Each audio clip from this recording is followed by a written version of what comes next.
ചെണ്ട എന്ന വാദ്യോപകരണം കണ്ടുപിടിച്ചത് നമ്മൾ മലയാളികൾ ആണെന്നാണ് നമ്മളെല്ലാം കരുതിയിരിക്കുന്നത്, അല്ലേ? കാരണം ചെണ്ട വേറെ എവിടെയും കൂട്ടുന്നത് നമ്മൾ കണ്ടിട്ടില്ലല്ലോ. ഇന്ത്യയിൽ എവിടെയും കൂട്ടുന്നത് കണ്ടിട്ടില്ല. ഇനിയിപ്പം ആഫ്രിക്കയിലെങ്ങാനും വല്ല ട്രൈബൽ ഏറിയയിൽ വല്ലതും ചെണ്ട പോലത്തെ വല്ല വാദ്യോപകരണം കൂട്ടുന്നുണ്ടോ എന്ന് എനിക്കറിയത്തില്ല. ഏതായാലും ഇന്ത്യ ചെണ്ട കൂട്ടുന്നത് നമ്മൾ മലയാളികൾ മാത്രമാണ്. അതുകൊണ്ടാണല്ലോ ചെണ്ട നമ്മുടെ തന്നെ തനതായിട്ടുള്ള ഒരു വാദ്യോപകരണമായിട്ട് നമ്മൾ കരുതുന്നത്. അതുകൊണ്ടാണ് അതിനെപ്പറ്റിയൊക്കെ ഒരുപാട് റിസർച്ച് നടത്താൻ പറ്റിയ ഒരു ഏരിയ ആയിട്ട് എനിക്ക് തോന്നിയിട്ടുണ്ട്. പക്ഷേ ഞാൻ പറയാൻ വന്നത് ഈ കുറച്ചു നാൾ മുമ്പ്, അതായത് ഒരു വീഡിയോയിൽ ജയറാം, നമ്മുടെ ആക്ടർ ജയറാം ഒരു വീഡിയോ ഇന്റർവ്യൂ പറഞ്ഞായിരുന്നു, ചെണ്ട എന്ന് പറയുന്ന ഒരു അസുരവാദ്യമാണ് എന്ന് അദ്ദേഹം പറയുകയുണ്ടായി. അതിൻ്റെ അർത്ഥമൊന്നും എനിക്കറിയത്തില്ല. എന്തായാലും ഒരുപക്ഷെ അസുരവാദ്യം എന്ന് ഉദ്ദേശിച്ചത് അമേരിക്കയിൽ അത് അസുരവാദിയാണെന്നുള്ള കാര്യത്തിൽ എനിക്ക് സംശയമൊന്നുമില്ല. മറ്റൊന്നും വേണ്ടല്ല, ഈ കുറേ അസുരന്മാരെ കള്ളം കുടിച്ചിട്ട് ചെണ്ട കൊട്ടുന്ന ഒരു പരിപാടിയാണ് അമേരിക്ക നടക്കുന്നത്.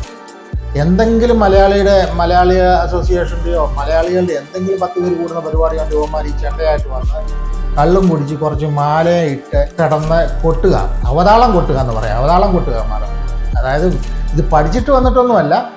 യുവന്മാർക്ക് പൈസ തലയ്ക്ക് കയറി എല്ലിൻ്റെ ഇടയ്ക്ക് കയറി കഴിയുമ്പോൾ, എല്ലിൻ്റെ ഇടയ്ക്ക് കയറി കഴിയുമ്പോൾ അഹങ്കരിക്കണം. അതിനിപ്പോൾ 10 മലയാളി കൂടുന്നിടത്ത് ഈ നാട്ടിൽ നിന്ന് കുറേ അമ്മമാർ കൊണ്ടേ വിളിച്ചിട്ടുണ്ട്. അതും കൊണ്ട് വന്നിട്ട് പബ്ലിക്കായിട്ട് ഇത് ഇട്ടുകൊണ്ട് അവതാളം അടിക്കുക. ഇത് കൊട്ടുമ്പോൾ ഇവന്മാർക്ക് കുറച്ച് ഗ്രാറ്റിഫിക്കേഷൻ കിട്ടുന്നുണ്ടെന്നല്ല, അല്ലാതെ ഇത് കാണുന്നവർക്ക് യാതൊരു ഫീലിങ്ങും അതുകൊണ്ടുണ്ടാകുന്നില്ല. അത് കാണുന്നവർക്ക് അതുകൊണ്ടൊരു ഡിസ്കംഫർട്ട് അല്ലാതെ മറ്റൊരു ഫീലിംഗ് അവർക്കുണ്ടാകുന്നില്ല. ഇവന്മാർ കള്ളു കുടിച്ച് മാലയിട്ട് കുറേ തൊലിഞ്ഞ മാലയും കഴുത്തലിട്ടിട്ട് കൊട്ടോട് കൊട്ട. എന്നാൽ നല്ല ചെണ്ട കൊട്ടുന്ന നല്ല കലാകാരന്മാർ നാട്ടിൽ ഇഷ്ടംപോലെ ഉണ്ട്. അവർ നല്ല രീതിയിൽ അത് പഠിച്ചിട്ട് നല്ല രീതിയിൽ കൊട്ടുന്നു. ഇതൊന്നുമല്ല യുവന്മാരെ. ഞാൻ പലപ്പോഴും ഓർത്തുണ്ട്. ഈ അടുത്ത കാലത്ത് ഞാൻ എൻ്റെ ഒരു സുഹൃത്തിനെ, അതായത് അദ്ദേഹം ഡാളസ് മലയാളി അസോസിയേഷൻ്റെ ഒരു ഭാരവാഹിയാണ്. അദ്ദേഹം ഇത്തവണ എന്തോ ഡാളസ് മലയാളി അസോസിയേഷൻ്റെ എന്തോ പരിപാടി നടത്താൻ നേരം അദ്ദേഹം പറഞ്ഞു, നമുക്ക് ഈ വർഷം എങ്കിലും ചെണ്ടയൊന്ന് ഒഴിവാക്കണം, കാരണം ചെണ്ട ഇല്ലാതെ നമുക്ക് ചെയ്യാം എന്ന് പുള്ളി ഒരു സജഷൻ പറഞ്ഞു. പുള്ളി ഇത് കണ്ട് മടുത്ത ഒരു മനുഷ്യനാണ്. അപ്പം അന്നേരം ഈ പുതിയ ജനറേഷൻ പിള്ളേരെ പുള്ളിയെ ഇട്ട് ചെണ്ട കൊട്ടാൻ നോക്കിയെന്നാണ് പുള്ളി എന്നോട് പറഞ്ഞത്. അത്രയ്ക്ക് ചെണ്ടയോട് ഇത്ര ഭ്രാന്താണെങ്കിൽ ഞാൻ ഓർത്ത് ഇവന്മാരെന്തിനാ ഇങ്ങോട്ട് വന്നത്? ഇവന്മാരെ നാട്ടിൽ ചെണ്ടയും കൊട്ടിക്കൊണ്ട് അങ്ങ് കിടന്നാൽ പോരായിരുന്നോ? നല്ല ഒരു ആശാനെ കണ്ടുപിടിച്ച് ചെണ്ട നല്ലതായിട്ട് പഠിച്ച് അമ്പലത്തിലോ പള്ളി പെരുന്നാളിനോ കൊട്ടി അങ്ങനെ അങ്ങ് ഉപജീവനമാർഗം കണ്ടുപിടിച്ച് അവിടെ അങ്ങ് ജീവിച്ചാൽ പോരായിരുന്നു. എന്തിനാ അമേരിക്കയിലേക്ക് വന്നതെന്ന് ഞാൻ പലപ്പോഴും ആലോചിച്ചു. നമുക്കും പാകിസ്ഥാനികൾക്കും ബംഗ്ലാദേശികൾക്കും ഉള്ള ഒരു ഏറ്റവും വലിയൊരു പ്രശ്നമാണ്, അതായത് എന്ത് ഉത്സവം നടത്തിയാലും, എന്ത് പള്ളിപ്പെരുന്നാൾ നടത്തിയാലും, എന്ത് നടത്തിയാലും അത് പബ്ലിക്കിൽ നടത്തണം, അത് സ്ട്രീറ്റിൽ നടത്തണം എന്നത് നമ്മുടെ ഒരു രക്തത്തിൽ അലിഞ്ഞു ചേർന്നിരിക്കുന്ന ഒരു കാര്യമാണ്. എന്തും പബ്ലിക്കിൽ വേണം നടത്താൻ, എന്തും സ്ട്രീറ്റിൽ വേണം നടത്താൻ എന്നുള്ളതാണ് നമ്മൾ 3 കൂട്ടരും കരുതിയിരിക്കുന്നത്. കുറച്ച് വർഷങ്ങൾക്ക് മുമ്പ് കുറേ പാകിസ്ഥാൻ, അതായത് നിങ്ങൾ ആ വീഡിയോ കണ്ടതായിരിക്കും, അതായത് ലണ്ടനിലെ നബിദിനത്തോടനുബന്ധിച്ച് വലിയൊരു ആഘോഷം, അവരുടെ ഒരു ഇത് നടത്തി, പ്രൊസഷൻ നടത്തി. അത് ആയിരക്കണക്കിന് 10,000 ആൾക്കാർ കറുത്ത വസ്ത്രവും ധരിച്ചുകൊണ്ട്, പാകിസ്ഥാനികൾ മുഴുവൻ ലണ്ടനിലെ തെരുവീതികൾ കൂടെ അല്ലാഹു അക്ബർ വിളിച്ചുകൊണ്ട് പോവുക നബിദിനത്തിനോടനുബന്ധിച്ച്. അത് എനിക്ക് കണ്ടപ്പോൾ അത് ഭയമാണ് തോന്നിയത്. നിങ്ങൾക്ക് കണ്ടപ്പോൾ എങ്ങനെയാണ് തോന്നിയതെന്ന് എനിക്കറിയത്തില്ല. അതേസമയം അതിൽ പങ്കെടുത്തവർക്കൊക്കെ അത് വലിയ സന്തോഷം തരുന്ന കാര്യമായിരിക്കും. കാരണം എന്ന് വെച്ച് കഴിഞ്ഞാൽ ഞങ്ങൾക്ക് ലണ്ടനിൽ വന്നു, ഞങ്ങളുടെ കൾച്ചറിനോടനുബന്ധിച്ച് ഞങ്ങൾക്ക് ഇതിൽ പങ്കെടുക്കാൻ പറ്റിയ ആൾക്കാർ ഞങ്ങളെ അപ്രീഷിയേറ്റ് ചെയ്യാൻ സാധ്യതയുണ്ടെന്നൊക്കെ ആയിരിക്കും അവർ കരുതിയിരിക്കുന്നത്. അതിനൊരു ചാൻസും ഞാൻ കാണുന്നില്ല. കാരണം ഏത് സമൂഹമാണെങ്കിലും മറ്റൊരു കൾച്ചറിലേക്ക് വരുമ്പോൾ നമ്മൾ അവരെ ഓർഗനൈസ്ഡ് ആയിട്ട് കാണിച്ചു കഴിഞ്ഞാൽ അവർക്ക് അത് കാണുമ്പോൾ ഭയമാണ് തോന്നുന്നത്, അല്ലാതെ അവർക്ക് മറ്റൊരു ഫീലിംഗും തോന്നത്തില്ല. ഇന്ത്യക്കാർക്ക് പൊതുവെ ഉള്ളൊരു പരിപാടിയാണ്, അതായത് എല്ലാം പബ്ലിക് ചെയ്യണം, ഈ കക്കൂസി പോകുന്നതും പുറത്ത് ചെയ്യണം, മറ്റൊങ്കിൽ സ്ട്രീറ്റിൽ ചെയ്യണം, മൂത്രം ഒഴിക്കുന്നതും വേണം, കാർക്കിച്ച് തുപ്പുന്നതും സ്ട്രീറ്റിൽ വേണം, ട്രാഷ് വലിച്ചെറിയുന്നത്, ഇതെല്ലാം ചെയ്യുന്നത് നമുക്ക് സ്ട്രീറ്റിൽ ചെയ്തെങ്കിലേ നമുക്കൊരു സന്തോഷം കിട്ടും. അത് നമ്മുടെ നാട്ടിൽ പോരെ. എന്തിനാ ഇവിടെ മറ്റു നാടുകളിൽ വന്നിട്ട് മറ്റുള്ളവരുടെ മുന്നേ നമ്മളെ തന്നെ നാറ്റിക്കുന്നത് എന്തിനാന്ന് ഞാൻ പലപ്പോഴും ആലോചിച്ചിട്ടുണ്ട്. കാരണം കുറേ വർഷങ്ങൾക്ക് മുമ്പ് ഡാളസിൽ തന്നെ ഉള്ള ഒരു ചെറിയൊരു സിറ്റി ഉണ്ട്. ആ സിറ്റിയിലെ ആന്ധ്രാക്കാർ പോയി വീട് മേടിക്കാൻ തുടങ്ങിയായിരുന്നു. ഒരു ഏരിയയിൽ നിന്ന് അവർ വീട് മേടിച്ച് ആ സിറ്റിക്കകത്ത് പല നെയ്ബർഹുഡിലായിട്ട് അവർ വീടുകൾ മേടിക്കാൻ തുടങ്ങി.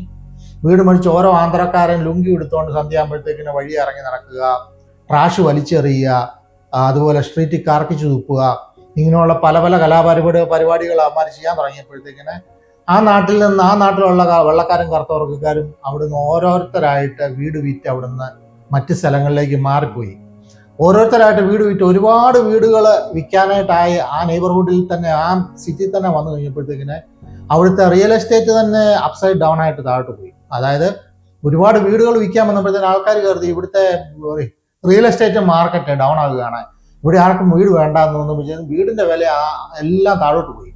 അങ്ങനെ അവിടുത്തെ ഒരു റിയൽ എസ്റ്റേറ്റ് തന്നെ തകർന്നു പോകുന്ന ഒരു അവസ്ഥ ഇന്ത്യക്കാർ മുഖാന്തരം വന്നായിട്ട് എനിക്കറിയാം. അപ്പം നമ്മൾ മനസ്സിലാക്കേണ്ട ഒറ്റ കാര്യമേ ഉള്ളൂ, നമ്മൾ മറ്റൊരു സമൂഹത്തിലോട്ട് ചെന്ന് നമ്മൾ മറ്റൊരു കൾച്ചറുമായിട്ട് നമ്മൾ വേറൊരു കൾച്ചറിലോട്ട് ഇടിച്ചു ചെന്ന് കയറി ചെല്ലുമ്പോൾ നമ്മളൊരു പൊടിക്കൊന്ന് ഒതുങ്ങി ജീവിക്കണം. അതല്ലെങ്കിൽ പ്രശ്നം എന്താണെന്ന് വെച്ച് കഴിഞ്ഞാൽ അവർ നമ്മളെ അക്സെപ്റ്റ് ചെയ്യത്തില്ല, അവർ നമ്മളോട് ഭയത്തോടു കൂടി പെരുമാറുന്ന ഒരു അവസ്ഥ ഉണ്ടാവും. ഇത് ഞാൻ മറ്റൊരു ഉദാഹരണത്തിൽ കൂടെ നിങ്ങൾ അത് വിശദീകരിച്ച് തരാം. അതായത് നമ്മുടെ നാട്ടിൽ ഒരുപാട് ബംഗാളികളുണ്ടല്ലോ. ബംഗാളികൾ ഇതര സംസ്ഥാന തൊഴിലാളികൾ, ബംഗാളി മാത്രമല്ല മറ്റ് സംസ്ഥാനങ്ങളിൽ നിന്നുള്ളവരുമുണ്ട്, പക്ഷെ ബംഗാളികളാണ് കൂടുതലായിട്ടുള്ളത്. ഈ ബംഗാളികളിൽ ഒരു ബംഗാളി എൻ്റെ വീടിൻ്റെ ഓപ്പോസിറ്റ് ഒരു 10 സെന്റ് സ്ഥലം മേടിക്കുക. 10 സെന്റ് സ്ഥലം മേടിച്ചിട്ട് എൻ്റെ വീടിനേക്കാൾ വലിയൊരു വീടും പണിത് അവിടെ ഒരു BMW കാറും മേടിച്ച് അവൻ അവിടെ താമസിച്ച് ആ കാറ് ഓടിച്ചുകൊണ്ട് നടന്ന എനിക്ക് അവനോട് സ്നേഹമാണോ തോന്നുന്നത്, അതോ അവനെ പത്തൽ വെട്ടി അടിക്കാനാണോ എനിക്ക് തോന്നുന്നത്? കാര്യം ഞാൻ സാത്വികനായ വലിയ ദൈവവിശ്വാസിയും വലിയ എല്ലാ ഗുണങ്ങളും ഉള്ള ഒരു മനുഷ്യനാണെങ്കിൽ പോലും എനിക്ക് അങ്ങനെ മാത്രമേ തോന്നുകയുള്ളൂ. ഇനി ഇതെല്ലാം പോരാഞ്ഞിട്ട് ഈ ബംഗാളികളെല്ലാം കൂടെ അവരുടെ ഒരു ആഘോഷയാത്ര, അവരുടെ ബംഗാളികളുടെ ഒരു പ്രധാനപ്പെട്ട ദിവസം അവരുടെ ഒരു ആഘോഷയാത്ര നടത്തുകയാണ്. കോട്ടയത്ത് കേക്കറോഡ് വഴി, കോട്ടയത്ത് നിന്ന് മണറാട് വഴി പാമ്പാടിക്ക് ഒരു വലിയൊരു ആഘോഷ യാത്ര നടത്തുക. അത് 10,000 ബംഗാളികൾ പങ്കെടുത്തുകൊണ്ട് അവരുടെ പാട്ടും കൂത്തും ഡാൻസും ചെണ്ടടിയും അവരുടെ ചെണ്ട വെച്ചുള്ള ഒട്ടും എല്ലാം വെച്ചുകൊണ്ട് അവർ പോവുകയാണ്. അതിന് 10,000 തിങ്ങി നിറഞ്ഞ് സ്ട്രീറ്റിൽ കൂടെ പോവുകയാണ്. ഇത് കാണുന്ന നിങ്ങൾക്ക് അവരോട് സ്നേഹമാണോ തോന്നുക, അതോ അവരെ പത്തൽ വെട്ടി അടിക്കാനാണോ നിങ്ങൾക്ക് തോന്നുക? ഏറ്റവും വലിയ ദൈവവിശ്വാസിയോടെ ഞാൻ ഈ ചോദിക്കുന്നത് കേട്ടോ. കാരണം ഏറ്റവും വലിയ ദൈവവിശ്വാസി മലയാളിയായിട്ടുള്ള ആരെങ്കിലും ഉണ്ട് ഇത് കേൾക്കുന്നുണ്ടെങ്കിൽ നിങ്ങൾക്ക് എന്ത് ഫീൽ തോന്നുന്നു എന്നോടൊന്ന് പറഞ്ഞാൽ മതി. ഇത് കാണുന്ന ആർക്കും അവരോട് സ്നേഹം തോന്നത്തില്ല. അവർക്ക് മാത്രം ഒരു ഗ്രാറ്റിഫിക്കേഷൻ കിട്ടുമെന്നല്ലാതെ അവരോട് നമുക്ക് സ്നേഹം തോന്നത്തില്ല. കാരണം വെച്ച് കഴിഞ്ഞാൽ നമ്മുടെ കൾച്ചർ നമ്മുടെ നാട്ടിൽ വെക്കേണ്ട സാധനമാണ്. അത് നമ്മൾ വേറൊരു നാട്ടിലോട്ട് കൊണ്ടുവരുമ്പം ചെയ്തതൊന്നും കുഴപ്പമില്ല. നമ്മളൊരു ഹോൾ എടുക്കണം. ഹോൾ എടുത്തിട്ട് നമ്മുടെ മാത്രം പ്രൈവസിക്കകത്ത് കൊട്ടുകയോ പാടുകയോ ഡാൻസ് കളിക്കുകയോ എന്തും ചെയ്യണം. ഇനി ഒരു ഹോളിൽ ആൾ കൊള്ളുന്നില്ലെന്നുണ്ടെങ്കിൽ ഒരു ഓഡിറ്റോറിയം ഒരു ഇതെടുക്കണം. ഇൻഡോർ ഗ്രൗണ്ട് അതെടുത്തുകൊണ്ട് അതിൻ്റെ അകത്ത് കൊട്ടുകയോ ചാടുകയോ വല്ലതും ചെയ്യണം. നമ്മളെന്തിനാ പുറത്ത് മറ്റൊരാൾ ഒരാൾക്ക് ഒരു ബുദ്ധിമുട്ടുണ്ടാക്കുന്നത്? അമേരിക്കയിൽ 185 രാജ്യങ്ങളിൽ നിന്നുള്ള ജനവും വന്ന് താമസിക്കുന്നുണ്ട്. ഇന്ത്യക്കാർക്കും പാകിസ്ഥാനികൾക്കും ബംഗ്ലാദേശികൾക്കും ഇല്ലാത്ത ക്രിമികേടി മാത്രമുള്ളല്ലോ ഈ ക്രിമികേടി. വേറെ മറ്റാരും ഒന്നും കാണിക്കുന്നത് ഞാൻ കണ്ടിട്ടില്ല. അവരെല്ലാം അവരുടെ പ്രൈവസിയില്ല, അവരുടെ എത്നിക്കായിട്ടുള്ള ഫെസ്റ്റിവലുകളും ഒക്കെ അവർ നടത്തുന്നുണ്ടായിരിക്കും. പക്ഷെ അതെല്ലാം അവരുടെ പ്രൈവസിയിലായിരിക്കും.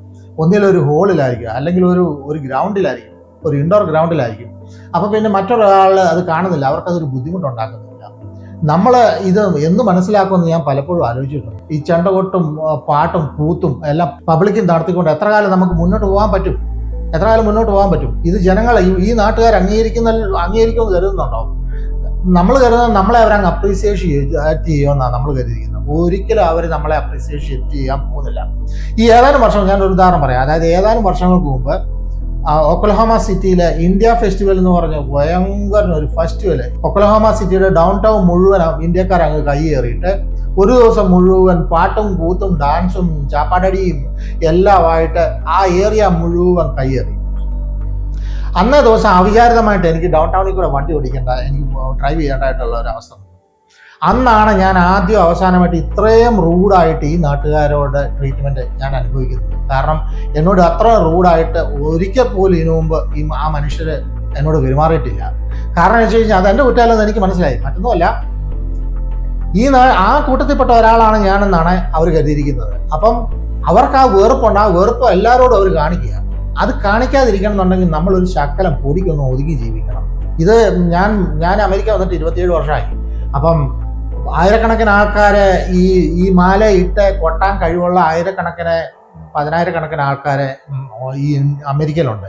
അവരാരും ഇതൊന്നും ചെയ്യാതെ ഒതുങ്ങി ജീവിക്കുന്നത് ഇത് ജീവിക്കേണ്ട നമ്മുടെ ആവശ്യമാണ്, നമ്മുടെ കാലഘട്ടത്തിന്റെ ആവശ്യമാണെന്ന് മനസ്സിലാക്കിക്കൊണ്ടാണ്. ഞങ്ങളെ കൊണ്ട് വേണമെങ്കിൽ 1 അല്ല 9 മാലയിട്ട് ഒരു ചെണ്ടയല്ല 9 ചെണ്ട നിരത്തി പിടിച്ച് വെച്ച് ഡ്രം കൊട്ടുന്ന പോലെ കൊട്ടാൻ ഞങ്ങളെ കൊണ്ടൊക്കെ സാധിക്കും. ഞങ്ങൾ ഇതൊന്നും ചെയ്യാത്തതിന് കാരണം ഒരു പൊടിക്കൊന്ന് ഒതുങ്ങി ജീവിച്ചാൽ നമുക്കെല്ലാം കൊള്ളാം. പുതുതായിട്ട് വരുന്ന പുതിയ ജനറേഷൻ ഇതൊന്ന് മനസ്സിൽ വെച്ചാൽ നിങ്ങൾക്കും കൊള്ളാം. നിങ്ങൾ കരുതിയിരിക്കുന്ന ഇവരെ അല്ല ഇത് കാണിച്ചു കഴിഞ്ഞാൽ അവരങ്ങ് അപ്രീസിയേറ്റ് ചെയ്യുമെന്നാണ് നിങ്ങൾ കരുതിയിരിക്കുന്നത്. ഒരു അപ്രീസിയേഷനും കിട്ടുന്നതിൽ നിന്ന് മാത്രമല്ല, നേരെ നെഗറ്റീവായിട്ടുള്ളൊരു ഇമ്പാക്റ്റ് ഉണ്ടാക്കുകയും ചെയ്യും.